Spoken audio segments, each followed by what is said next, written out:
CJ റോയിയുടെ മരണം. CJ റോയിയുടെ മരണത്തെക്കുറിച്ച് പലതരത്തിലുള്ള കിംവദന്തികൾ വരുന്നുണ്ട്. അതിലൊന്ന് UAEയിൽ നിന്ന് അന്വേഷണത്തിന് അദ്ദേഹത്തിൻ്റെ സാമ്പത്തിക സോഴ്സ് എന്താണ് എന്നറിയാനുള്ള അന്വേഷണം ഇവിടെ ഇന്ത്യയിൽ നിന്ന് ഉണ്ടാകണം എന്നുള്ളതാണ് പറഞ്ഞുകൊണ്ടിരുന്നത്. അപ്പോൾ അത്തരത്തിലുള്ള വാർത്ത വരുന്നത് അത് ശരിയായ ഒരു വാർത്ത തന്നെയാണോ? അതിനകത്ത് വാസ്തവം ഉണ്ടാവാം. പിന്നെ ആദായ നികുതി വകുപ്പിൻ്റെ അന്വേഷണം, അവരുടെ അന്വേഷണം നമുക്ക് വിവരമില്ല. നമ്മുടെ കയ്യിൽ ഇപ്പം ലഭ്യമായ വിവരങ്ങളില്ല. അവരേതെങ്കിലും വിവരങ്ങൾ ശേഖരിച്ചിട്ടുണ്ടോ ഇല്ലയോ എന്നൊന്നും നമുക്കറിയില്ല. പക്ഷേ ഈ പറയുന്ന UAE എന്നുള്ള ഒരു അന്വേഷണം ഉണ്ടാകാനുള്ള സാധ്യത കാണുന്നുണ്ട്. കാരണം ഈ ഇദ്ദേഹത്തിൻ്റെ ഡയറി കുറിപ്പ് പുറത്തു വന്നു എന്ന് പറയപ്പെടുന്ന ഡയറി കുറിപ്പിലെ ഒരു ഭാഗം എന്ന് പറഞ്ഞാൽ വിദേശ വ്യവസായങ്ങളിൽ പ്രതീക്ഷിച്ചിരിക്കാത്ത തിരിച്ചടി ഉണ്ടായിരുന്നത്. അതെ. ആ തിരിച്ചടിയുടെ ഒരു കാരണം എന്ന് വെച്ച് കഴിഞ്ഞാൽ UAEയിൽ ഇപ്പം ആൻറ്റി മണി ലോണ്ടറിങ് എന്ന് പറഞ്ഞൊരു നിയമമുണ്ട്. ഈ നിയമം ഇത് ഇന്ത്യക്കും ബാധകമാണ്. അതായത് നമ്മൾ ഈ വിദേശകാര്യ മന്ത്രിമാരും അല്ലെങ്കിൽ പ്രധാനമന്ത്രിയൊക്കെ പോയിട്ട് പല സന്ദർശനങ്ങൾ പോകുമ്പോഴത്തേക്ക് നമ്മൾ ഈ പല പല ഒപ്പിട്ടിട്ട് കൈമാറുന്ന സംഗതികളുണ്ടല്ലോ. അങ്ങനെ ഈ UAEയും ഇന്ത്യയും തമ്മിൽ ഈ ഉഭയകക്ഷി കരാറുണ്ട്.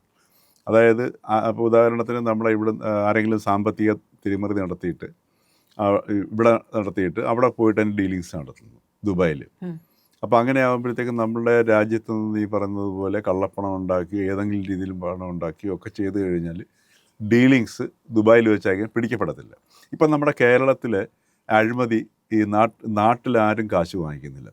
ചെറിയ രീതിയിലുള്ള കാശ് വാങ്ങിക്കുന്നത്. ഏതാനും ഏറി വന്ന ഒരു 1-2 കോടിക്കകത്തൊക്കെ വരുന്ന നാട്ടിലെ ആൾക്കാർ വാങ്ങിക്കാൻ വഴിയുള്ളൂ. അത് വിശേഷിച്ചും ഈ ഉദ്യോഗസ്ഥ തലത്തിലൊക്കെ ആയിരിക്കും, ഈ PW ഈ നിർമ്മാണമായിട്ടൊക്കെ ബന്ധപ്പെട്ട്. ബാക്കിയുള്ള ഈ അഴിമതിയുടെ തോതെന്ന് പറയുന്നത് ഈ 100 കണക്കിനുള്ള കോടികൾ വെച്ചിട്ടുള്ള സംഗതികളാണ്, ഡീലുകളാണ്. ആ ഡീലുകളെ കുറിച്ചിട്ടൊക്കെ നമുക്ക് പലപ്പോഴും പലതും നമ്മൾ പുറത്തറിയുന്നില്ല. പുറത്തറിഞ്ഞിട്ടുള്ളതൊന്നും തന്നെ കുറച്ച് നേരത്തേക്കുള്ള ചർച്ചയും ബഹളവും ഒക്കെ ആയിക്കഴിഞ്ഞ് ചാനലുകൾ കുറേ ചർച്ച ചെയ്യും, പിന്നെ അത് വിസ്മരിക്കപ്പെടും. ഉദാഹരണത്തിന് സ്വർണ്ണക്കള്ളക്കടത്ത്, നയതന്ത്ര സ്വർണ്ണക്കള്ളക്കടത്ത്. സ്വർണം വന്നു, കള്ളക്കടത്ത് നടന്നു എന്നുള്ളത് സത്യമാണ്, അല്ലേ? സ്വർണത്തിന് അത്യാവശ്യം വിലയുമുണ്ട്. ഈ സ്വർണം എങ്ങോട്ട് പോയി, എങ്ങനെ വന്നു, ആര് കൊണ്ടുവന്നു, എവിടേക്ക് പോയി, ഇപ്പോഴും അറിയില്ല സാർ. അപ്പോൾ ഇത്തരം ഒരു ഒരു ഒരു ഒരു സൗകര്യപ്രദമായ സംഗതിയാണ് ദുബായ് ഒരുക്കുന്നത്. ദുബായ് എന്ന് പറഞ്ഞാൽ ശരിക്കും പറഞ്ഞാൽ ഇപ്പം മലയാളികളെ സംബന്ധിച്ചിട്ട് ഒരു 15ാമത്തെ ജില്ല പോലുള്ളൊരു സ്ഥലമാണ് ദുബായ്. നമ്മുടെ ഇവിടുത്തെ എന്തുകൊണ്ടാണ് ഈ രാഷ്ട്രീയക്കാരും സിനിമാക്കാരുമായിട്ടൊക്കെ ഒരു വല്ലാത്ത ബന്ധമുണ്ട്. അതേപോലെ നിർമ്മാതാക്കൾ, ഈ മറ്റേ ദുബായിലെ മുതലാളിമാർ എല്ലാവരുമായിട്ടൊക്കെ ഇതൊക്കെ ഇവരുടെ ഒരു സൗഹൃദ കൂട്ടായ്മയുണ്ട്. അതുകൊണ്ട് ഈ രാഷ്ട്രീയ തലത്തിൽ നടക്കുന്ന പല അഴിമതികളുടെയും ഒരു കേന്ദ്രസ്ഥാനം എന്ന് പറഞ്ഞാൽ ഇപ്പോൾ ദുബായിയാണ്. പിടിക്കപ്പെടില്ല എന്നുള്ള സ്ഥാനമാണ്. അതുകൊണ്ടാണ് ഈ ദുബായിലേക്ക് പോകുന്നത്. അപ്പോൾ ഇവിടെ വെച്ചിട്ട് ആണെങ്കിലാണല്ലോ മറ്റേ പണ്ടൊക്കെ ആയിരുന്നെങ്കിൽ ഫോട്ടോസ്റ്റാറ്റ്, ഇപ്പോൾ ഡിജിറ്റൽ തെളിവ്, അതൊന്നും വേണ്ട ആവശ്യമില്ല. പല പല ഡീലുകളായിട്ട് പല പല രീതിയിൽ ഈ പണം വന്ന് അവിടെ ഇങ്ങനെ ഏതെങ്കിലും ഒരു പോയിന്റിലേക്ക് എത്തുന്ന രീതിയിലുള്ള സംഗതികളൊക്കെയാണ് ഇപ്പോഴത്തെ രീതി എന്ന് പറയുന്നത്. ഹൈടെക് രീതിയാണ്. കാരണം എന്ന് വെച്ചാൽ ആ രീതി, കാരണം ഇപ്പം നമുക്കിപ്പം ഈ ഡേറ്റ എല്ലാ ഡീലിങ്സും ഇപ്പോൾ ഡേറ്റകളായി മാറിക്കൊണ്ടിരിക്കുകയാണല്ലോ. അപ്പോൾ അങ്ങനെ വന്ന സമയത്താണ് ഇന്ത്യയും UAEയും തമ്മിൽ ഈ കരാറുണ്ടാക്കുന്നത്. അതെ, അത് വിദേശ നിക്ഷേപങ്ങളുടെ ഉറവിടം കണ്ടെത്താനായിട്ട് 2018 ഉഭയകക്ഷി കരാർ പ്രകാരം UAE അധികൃതർ ഇന്ത്യയുടെ സഹായം തേടുകയായിരുന്നു. അത് വലിയ പ്രതിസന്ധിയിലാക്കിയിരുന്നു എന്നാണ് പറയുന്നത്. അതെ, അപ്പം റോയിയുടെ ഡയറിക്കകത്തും പറഞ്ഞിട്ടുണ്ട് വിദേശ സഹായത്തിന് തിരിച്ചടി നേരിട്ടു എന്ന് പറയുന്നു.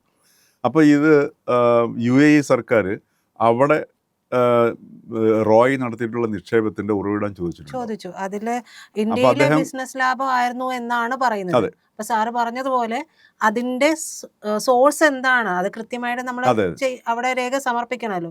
അത് ചോദിച്ചു. അവിടെ വീഴ്ച ഉണ്ടാകണം. കാര്യം റോയ് എന്ന് പറയുന്ന CJ റോയ് എന്ന് പറയുന്നത് ഈ നമ്മുടെ കേരളത്തിൽ എന്നൊക്കെ പറഞ്ഞു കഴിഞ്ഞാൽ ഇപ്പം എല്ലാം ഈ പുറത്ത് കാണിച്ചാൽ മതി. ഈ കാണിക്കൽ ലോകത്തിൻ്റെ ഒരു ലോകത്തിലാണല്ലോ നമ്മൾ ജീവിക്കുന്നത്. അപ്പോൾ ഈ പറഞ്ഞതുപോലെ നന്മമരങ്ങളാകാൻ വളരെ എളുപ്പമാണ്. കാര്യം മുഖ്യധാര മാധ്യമങ്ങൾക്ക് കുറച്ച് പരസ്യം കൊടുക്കുക, അല്ലെങ്കിൽ ഒരു പരിപാടി നടക്കുമ്പോഴത്തേക്ക് സ്പോൺസർ ചെയ്യുക. അപ്പോൾ അതേപോലെ തന്നെ ആരെങ്കിലും ഒരു ആവശ്യം വന്നു കഴിഞ്ഞാൽ പെട്ടെന്ന് പറഞ്ഞു തന്നിട്ട് ലക്ഷങ്ങൾ കൊടുക്കുക. അപ്പോൾ ഈ ലക്ഷങ്ങൾ കൊടുക്കുന്നതൊക്കെ വേറൊരു സംഗതികളുണ്ട്. CSR ഫണ്ട് ഉപയോഗിച്ചിട്ടാണ് പല നന്മമരങ്ങളും ഇപ്പോൾ ഇത് കൊടുക്കുന്നത്. ഉം. അപ്പോൾ അതിലൂടെ CSR ഫണ്ട് ഉപയോഗിച്ചിട്ട് പരസ്യം കൂടെ നേടുകയാണ്. അതെ. ഇപ്പോൾ ഒരുപക്ഷെ ഒരു പത്രത്തിൽ ലക്ഷങ്ങൾ കൊടുത്താൽ നടക്കാത്തൊരു പരസ്യമായിരിക്കാം. പക്ഷെ ഒരു ചെറിയ വാർത്ത ഒരു അടുപ്പിച്ച് കുറേ ദിവസങ്ങൾ പരസ്യം കൊടുക്കുന്നതിനെക്കാട്ടി ഭയങ്കരമായിട്ടുള്ള ഒരു സ്വാധീനമാണ് ഒരു ചെറിയ വാർത്ത സൃഷ്ടിക്കുന്നത്. അപ്പോൾ ഒരു 3 കോടിയുടെ പരസ്യം വേണമെങ്കിൽ ഒരു 3 ലക്ഷം ചിലവഴിച്ച് കഴിഞ്ഞാൽ കിട്ടും. അതിനുവേണ്ടി നല്ല വിദഗ്ധരായിട്ടുള്ള നമ്മുടെ മുതലാളിമാർ നന്മമരങ്ങളായിക്കൊണ്ട് ഈ CSR ഫണ്ട് ഉപയോഗിച്ച് ദാനം കൊടുക്കുകയും ചെയ്യുന്നുണ്ട്. അപ്പോൾ ഈ ദാനം കൊടുക്കുന്നത് ആരും രഹസ്യമായിട്ട് ചെയ്യത്തില്ലെന്ന്. അതിൻ്റെ കാരണം ഇതാണ്. അപ്പോൾ റോയ് ഈ പറഞ്ഞതുപോലെ വലിയൊരു നന്മമരമായിരുന്നു. അദ്ദേഹം പിന്നെ ഇൻഫ്ലുവൻസറായിരുന്നു. പിന്നെ അദ്ദേഹത്തിൻ്റെ വിജയരഹസ്യം, അദ്ദേഹം തന്നെ സ്വയം ഒരു വിജയമാണെന്ന് പ്രഖ്യാപിക്കുകയും തൻ്റെ വിജയത്തിൻ്റെ വഴികൾ ഇന്നതാണ് എന്ന് പ്രഖ്യാപിക്കുകയും ചെയ്തുകൊണ്ടായിരുന്നു അദ്ദേഹത്തിൻ്റെ ഈ സോഷ്യൽ മീഡിയയിലെ പോസ്റ്റുകൾ പലതുമൊക്കെ. സെൽഫ് പ്രൊമോഷൻ ആയിരുന്നു. പിന്നെ താനൊരു വിജയമാണ് എന്ന് പറഞ്ഞിട്ടാണ്. അപ്പോൾ ആ രീതിയിലൊക്കെ അദ്ദേഹത്തിനെ ഇങ്ങനെ ഒരു മാതൃകാ പുരുഷനായിട്ട് അദ്ദേഹം തന്നെ പുറത്ത് പ്രൊജക്റ്റ് ചെയ്തുകൊണ്ടിരിക്കുകയാണ്. ഇത് കണ്ടാൽ മനസ്സിലായി, ഇനിയെങ്കിലും കണ്ടാൽ മനസ്സിലായിക്കോണം, ഇതുപോലെ ആരെങ്കിലും സ്വയം പ്രൊജക്റ്റ് ചെയ്യുന്നുണ്ടെങ്കിൽ അവർ വളരെ നിഗൂഢമായ അവരുടെ ഒരു സ്വന്തം ചരിത്രം മറച്ചു വയ്ക്കാനുള്ള ഒരു ശ്രമമാണ്. ആ ശ്രമം തന്നെയാണ് അതിലൂടെയാണ് റോയിയുടെ ഈ വളർച്ചയുണ്ടായിട്ടുള്ളത്. ഒരു സംശയം വേണ്ട കാര്യത്തിൽ. ഇപ്പം ഒരു വ്യക്തി മരിച്ചു എന്ന് പറഞ്ഞുകൊണ്ട് നമുക്ക് വസ്തുതകൾ നമ്മൾ മറച്ചു വെച്ചിട്ട് കാര്യവുമില്ല. അദ്ദേഹത്തിനോട് നമ്മൾ ശരിക്കും ഒരു സമൂഹത്തിനോട് ഒരു ബാധ്യതയുള്ള വ്യക്തിയാണെങ്കിൽ അത് നമ്മൾ തിരിച്ചറിയുകയും വേണം. കാര്യം ഇത്തരത്തിലുള്ള വ്യക്തികൾ സമൂഹത്തിന് ഭയങ്കരമായ ദോഷം ചെയ്യുന്ന ആൾക്കാരാണ്. അപ്പോൾ അദ്ദേഹം മരിച്ചു എന്നുള്ളത് ഫാക്റ്റാണ്. അദ്ദേഹത്തിനോട് വ്യക്തി എന്ന നിലയിൽ അദ്ദേഹത്തിൻ്റെ മരണത്തിൽ നമുക്ക് എല്ലാവർക്കും വിഷമമുണ്ട്, ഇല്ല എന്ന് പറയുന്നത്. പക്ഷേ ആ ചെയ്തികളോട് നമുക്ക് ഒരിക്കലും നമുക്ക് അതിനെ കണ്ടില്ലാതിരിക്കാം. പ്രവൃത്തി നേരായിരുന്നു എങ്കിൽ റോയ്ക്ക് ആത്മഹത്യ ചെയ്യേണ്ടി വരില്ല. കാര്യം എത്രയോ റെയ്ഡ് കണക്കുന്നുണ്ട്. ഒന്നും വേണ്ട, വളരെയധികം പ്രായാധിക്യം ചെന്ന മനുഷ്യനാണ് ഗോകുലം ഗോപാലൻ. അപ്പോൾ അദ്ദേഹം സ്വയം പറയുന്നു അദ്ദേഹത്തിൻ്റെ എല്ലാം കൈകൾ ശുദ്ധമാണ്, അദ്ദേഹത്തിൻ്റെ എല്ലാം കണക്കുകളൊക്കെ ഉണ്ട് എന്ന് പറയുന്നു. അത് അറിയില്ല നമുക്ക്. പക്ഷേ അദ്ദേഹം പോലും ഈ അദ്ദേഹത്തിൻ്റെ സ്ഥാപനങ്ങളിലും വീട്ടിലുമൊക്കെ റെയ്ഡ് നടന്നു. ഒരു അടുത്ത സമയത്തല്ലേ നടന്നത്. അദ്ദേഹം അതിൻ്റെ എന്തെങ്കിലും പഴയടച്ചിട്ടുണ്ടോ, ഇതിങ്ങനെ ഇഷ്ടംപോലെ നടക്കുന്നുണ്ട്. പഴയടപ്പ് നടക്കുന്നുണ്ട്, വ്യക്തികൾക്ക് പോലും നടക്കുന്നുണ്ട്, ചെറിയ എമൗണ്ട്. ഈ പറഞ്ഞതുപോലെ ഈ പണ്ടൊക്കെ ഇൻകം ടാക്സിൽ ഈ ഫയലുകളിൽ ഏതെങ്കിലും ഒരെണ്ണം പൊക്കിയെടുക്കുമായിരുന്നു. ആ പൊക്കിയെടുക്കുന്നത് നോക്കിയിട്ട് അവർക്ക് എന്തെങ്കിലും ആ ഫയൽ മറിച്ച് നോക്കിയിട്ട് അതിനകത്ത് ഈ പിന്നെ വരവിൽ കവിഞ്ഞതിൽ കൂടുതൽ സ്വത്ത് വന്നിട്ടുണ്ടെങ്കിൽ പെട്ടെന്ന് നോട്ടീസ് അയക്കൊണ്ടുണ്ടായിരുന്നു. ഇപ്പോൾ അതല്ല, ഇപ്പോൾ എല്ലാം ഡേറ്റ അവൈലബിൾ ആണ്. അപ്പോൾ അതുകൊണ്ട് ഏതെങ്കിലും ഒരു ബാങ്ക് നമ്മളൊരു പിന്നെ പെട്ടിക്കടയിൽ പോയി ഒരു സാധനം വാങ്ങിച്ചാൽ പോലും അത് നമ്മളുടെ സംവിധാനം അറിയുന്നുണ്ട്. അപ്പോൾ അങ്ങനെ ഒരു ലോകത്താണ് ജീവിക്കുന്നത്. അതുകൊണ്ടാണ് ഈ ഇന്ത്യയും UAEയും തമ്മിൽ 2018 കരാറുണ്ട്. അവർ ഈ കരാറിൽ അവരുടെ ആ ഒരു നിയമമുണ്ടല്ലോ, ആന്റി മണി ലോണ്ടറിങ് നിയമം 2025 പരിഷ്കരിച്ച് കുറച്ചുകൂടെ കർശനമാക്കുന്നുണ്ട്. ഇതിന് ശേഷമാണ് ഈ ഒരു അന്വേഷണം വരുന്നത്. അപ്പോൾ ഇത് നിക്ഷേപം നിയമപരമല്ല എന്ന് തോന്നിയിട്ടുണ്ടെങ്കിൽ ഇതെല്ലാം അറ്റാച്ച് ചെയ്യാൻ പറ്റും. തീർച്ചയായിട്ടും. അപ്പൊ അത്തരത്തിൽ അറ്റാച്ച് ചെയ്യപ്പെട്ടിട്ടുണ്ടോ എന്നുള്ളത് അറ്റാച്ച് ചെയ്യപ്പെടുന്നു മാത്രമല്ല മറ്റു പല നടപടികളും ഉണ്ടാവും. അതെ. ഇപ്പോൾ വ്യക്തിപരമായിട്ട് അദ്ദേഹം പോകുന്നു, സ്വയം വെടിയുതിർക്കുന്നു എന്ന് പറയുമ്പോൾ പിഴയടച്ച് ഒഴിവാക്കാൻ കഴിയാത്ത എന്തോ ഒരു കാര്യം അവിടെ ഉണ്ടായിരുന്നു. അല്ലെങ്കിൽ അദ്ദേഹത്തെ പിടികൂടിയിട്ടുണ്ടെങ്കിൽ മറ്റു പലതിലേക്കും പോകാവുന്ന. അതായത് ഒന്നാമത്തെ കാര്യം ഇദ്ദേഹത്തിന്റെ ഒരു വലിയ മാതൃക ഡെറ്റ് ഫ്രീ ബിസിനസ് എന്നുള്ളതായിരുന്നു. അപ്പോൾ അത് ഈ പറഞ്ഞതുപോലെ എന്തുകൊണ്ട് കേരളത്തിലെ മാധ്യമപ്രവർത്തകർ അതിനെക്കുറിച്ച് അന്വേഷിച്ചില്ല എന്നുള്ളതുണ്ട്. കാര്യം എന്ന് വെച്ചാൽ ഒരു വലിയൊരു മാതൃകയെ കണ്ടു കഴിഞ്ഞാൽ നമ്മുടെ മാധ്യമപ്രവർത്തകരൊക്കെ വളരെ വിശാലമായ ഇൻ്റർവ്യൂ ഒക്കെ നടത്തി പഠനം നടത്തിയാലും ബുക്കൊക്കെ ഇറക്കും അല്ലേ. ഇപ്പം ചിറ്റിലപ്പള്ളി വി ഗാർഡിൻ്റെ, അപ്പോൾ അദ്ദേഹത്തിൻ്റെ ബിസിനസ്സിൻ്റെ ഓരോ വഴികളും അദ്ദേഹം പറഞ്ഞും അല്ലാതെയൊക്കെ എല്ലാവർക്കും അറിയാവുന്ന സംഗതിയാണ്. ലാംബർട്ട സ്കൂട്ടറിലൂടെ ഈ സാധനം ഉണ്ടാക്കിയിട്ടുണ്ടെന്ന് വിറ്റതൊക്കെ എല്ലാവർക്കും അറിയാവുന്ന സംഗതിയാണ്.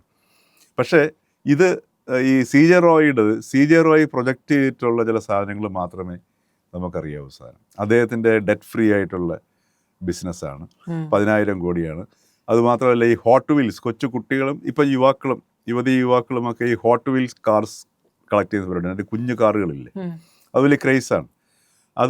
അത് കളക്ട് ചെയ്യുന്നത് പോലെയാണ് ഇദ്ദേഹത്തിൻ്റെ കാർ ഷെഡിൽ ബുഗാട്ടി, ലംബോർഗിനി, ഫെറാറി ഇങ്ങനെ പറഞ്ഞിട്ടുള്ള കാറുകൾ അദ്ദേഹത്തിനോട് ആരോ ചോദിച്ചോ പറഞ്ഞാൽ 10-25 ഉണ്ടാവുമെന്നാണ് പറഞ്ഞത്.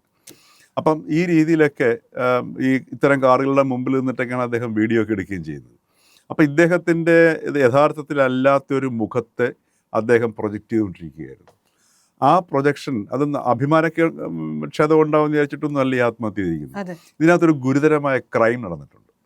സാമ്പത്തികമായ ഈ ഇടപാടിൽ ഒരു വളരെ അദ്ദേഹത്തിന് പിടിച്ചു നിൽക്കാൻ പറ്റാത്ത ഒരു ക്രൈം, അതായത് അദ്ദേഹത്തിൻ്റെ ജീവൻ പോലും ത്യജിക്കാൻ അദ്ദേഹത്തിനെ പ്രേരിപ്പിച്ച രീതിയിലുള്ള ഒരു ക്രൈം നടന്നിട്ടുണ്ടെന്ന് വേണം നമുക്ക് കരുതാൻ. അതാണ് ഈ അവിടുത്തെ നിക്ഷേപത്തിൻ്റെ ഉറവിടം തേടിയപ്പോൾ UAE സർക്കാരിന് ഇദ്ദേഹത്തിൻ്റെ ഉറവിടം വ്യക്തമായ രേഖകളോടെ കാണിക്കാൻ കഴിഞ്ഞില്ല. ഈ ഇന്ത്യയിൽ നീട്ടിയ ലാഭമാണ് അവിടെ കൊണ്ട് ഇൻവെസ്റ്റ് ചെയ്യുന്നതെന്ന് പറഞ്ഞു. അപ്പോഴാണ് UAE ഗവൺമെൻറ് ഒരുപക്ഷെ ഇന്ത്യ ഗവൺമെൻറ്റിനോട് ആവശ്യപ്പെട്ടിട്ടുണ്ടാവും. അങ്ങനെ ആവശ്യപ്പെടുമ്പോഴാണ് നമുക്ക് ഇദ്ദേഹത്തിൻ്റെ ലാഭം എത്രയുണ്ടെന്നും കൂടെ അറിയാൻ പറ്റുമല്ലോ, അല്ലേ? ഇവിടുത്തെ ഇൻകം ടാക്സ് ഡിപ്പാർട്ട്മെൻറ്റ് ചോദിച്ചു കഴിഞ്ഞാൽ കൃത്യമായിട്ട് ഇദ്ദേഹത്തിൻ്റെ ലാഭം എത്രയുണ്ടെന്ന് അറിയാൻ പറ്റും. അപ്പോൾ ആ ലാഭമല്ല അവിടെ ഇൻവെസ്റ്റ് ചെയ്തിട്ടുള്ളതെന്നുണ്ടെങ്കിൽ പിന്നെ ബാക്കി ഈ ഇൻവെസ്റ്റ്മെൻറ്റ് എവിടെ നിന്ന് വന്നു? ആ ചോദ്യത്തിന് ഉത്തരം കൊടുക്കേണ്ടി വരും. ആ ഉത്തരം വാക്കുകൾ കൊണ്ട് കൊടുത്തിട്ട് കാര്യമില്ലല്ലോ, രേഖാമൂലം കൊടുക്കേണ്ടി വരും. അപ്പോൾ അതിനകത്ത് അത് ചിലപ്പം മറ്റു പലരുടെയും ധനമുണ്ടാകാം. അത് പുറത്തു വന്നു കഴിഞ്ഞാൽ ഒരു പക്ഷേങ്കിൽ മറ്റു പല അപകടങ്ങളിലേക്കും പോയെന്നിരിക്കാം. ഇതൊരു പക്ഷേങ്കിൽ അതുകൊണ്ട് തൻ്റെ ജീവൻ പോവുകയാണെന്നുണ്ടെങ്കിൽ ഒന്നുമില്ലെങ്കിൽ തൻ്റെ കുടുംബത്തിൻ്റെ കൈകളിൽ ഇന്ത്യയിലെ സാമ്രാജ്യമെങ്കിലും ഭദ്രമായിരിക്കുമല്ലോ എന്നുള്ളൊരു ചിന്തയൊക്കെ അദ്ദേഹത്തിന് നയിച്ചിട്ടുണ്ടാവാം. പക്ഷേ രണ്ടായാലും ഒരു വലിയ ക്രൈം ഇതിൻ്റെ പിന്നിൽ നടന്നിട്ടുണ്ട്. സാമ്പത്തിക തിരിമറി മാത്രമല്ല, ഒരു സാമ്പത്തിക കൃത്യം നടന്നിട്ടുണ്ട് എന്നുള്ളത് ഓർപ്പിക്കാവുന്ന സാധനമാണ്. അല്ലെങ്കിൽ ഇദ്ദേഹം ഇങ്ങനെ ചെയ്യത്തില്ല. അദ്ദേഹത്തിൻ്റെ ഡയറിയിലും അത് വ്യക്തമാക്കിയിട്ടുണ്ട്.